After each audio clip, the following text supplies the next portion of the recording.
All right, good morning. Been a beautiful few days. Got a lot of work done. And here we are again, making sure that we're getting that cardio in, making sure that we're gonna keep our blood flowing, get that oxygen going. Gonna focus a lot on stretching. I think it's important, especially as you're older, to understand your range limitations. Start working on those. Understanding how far you can reach or stretch your legs or move without encountering some sort of physical problem. Finding out your limitations, finding out your range, working on your range. And again, go slow. Your body, if you're at the age range like me, it's a little tight. I can still feel my ligaments and stuff like that when I move around sometimes. The other day when I was doing all my leg work, I noticed that the front ends of my shins just below my kneecaps were sore, a little tender, just from the jumping, a little bit of high impact. Your joints, your bones, the more you exercise, the stronger they get. Obviously, that's a diminishing factor as you get older. Lots to do to stay in shape, lots to do to gain some muscle and lose weight. My journey has almost been all weight loss. That was my goal. I understand that. I've gone through this more than twice. Food tracking is tedious, but it's necessary. It is the thing that will make the biggest difference in the way that you feel, the way that you look, next to sleep. But food tracking is the thing that most people don't have down.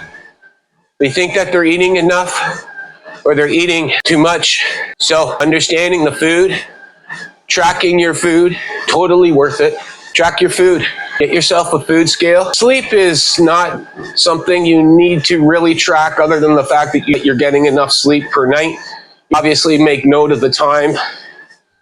If you have a bad sleep, make note of the time and the type of sleep you had the night before.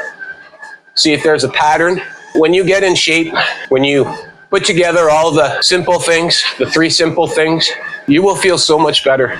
You will rise to a state that you haven't felt in either a long time or have never felt. And when you get to that stage, you kind of understand what the next stage is. A fat loss journey done in stages is a difficult journey. It's a difficult choice. It's not for everyone. So make sure that you understand that when you start this journey. You have to track your foods. You should lose weight at a pace that is good for you and find the fitness that works. You want to be able to do this every day or a few times a week. That's why it's important to find the thing that you get the most enjoyment out of, that's going to be healthy and give you the exercise or the mobility needs that you want on a daily or a couple of days a week. Finding the fitness that fits you, that's the most important thing. Not everybody's a runner. Not everybody's a bodybuilder. Most people are amazed when they track their food at the progress they make in such a short time. And when you track your food, you also understand a lot more about how to manage your food throughout the day. Because managing your food intake isn't necessarily just about watching what's going in your mouth or what's on the scale. It's about understanding certain foods will do you really well and certain foods not so much. It's not that the foods are bad for you, it's just that they don't react the same way inside you. And I think that's an important thing to track as well. When you're putting yourself in a situation where your food sources are not necessarily limited, but the selection is very small, it's important to dial in all these little things. Flavor, portion, calories, nutrition value. Basically 4 things. I got a good pace going here. I'm catching my breath at 12 minutes. Seeing the sun on a regular basis is good for you. Humans are meant to be outside. We're not meant to be inside cooped up all day long. That's why I encourage people to go outside and go walking. That way you get the sun in your eyeballs, get your circadian rhythm kind of set.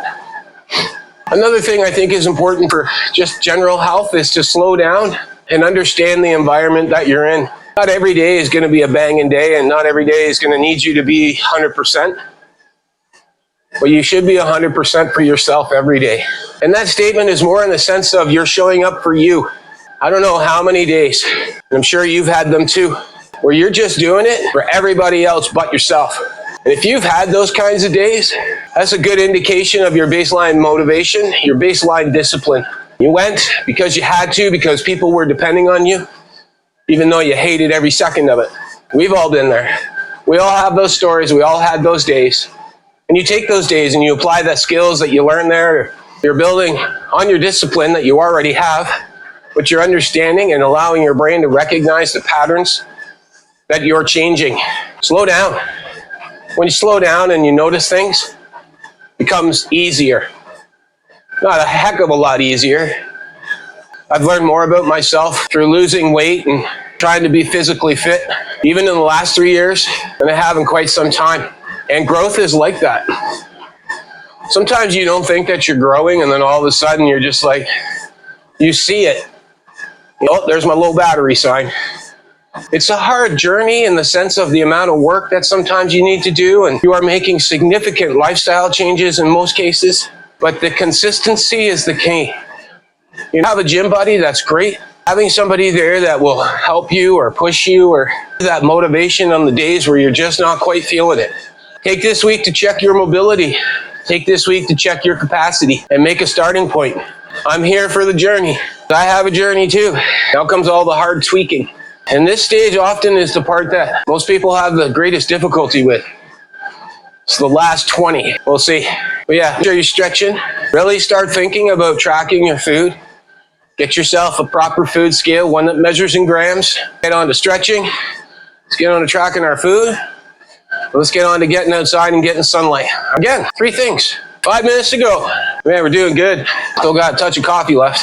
Let me know how the journey is going, or if you're just starting, or encouragement and appreciation are things that most people, when they're doing this, really need. Empathy for yourself really starts to come through, and your empathy for other people. Become a lot less judgmental.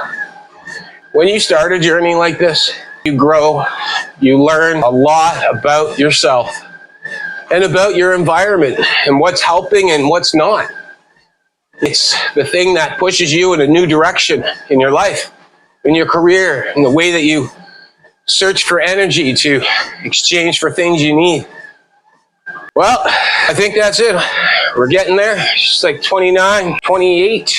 Do some cooking, do some shopping. Let's bring this incline down, bring the speed down. Woo! All right, you all have a great day. We'll talk soon.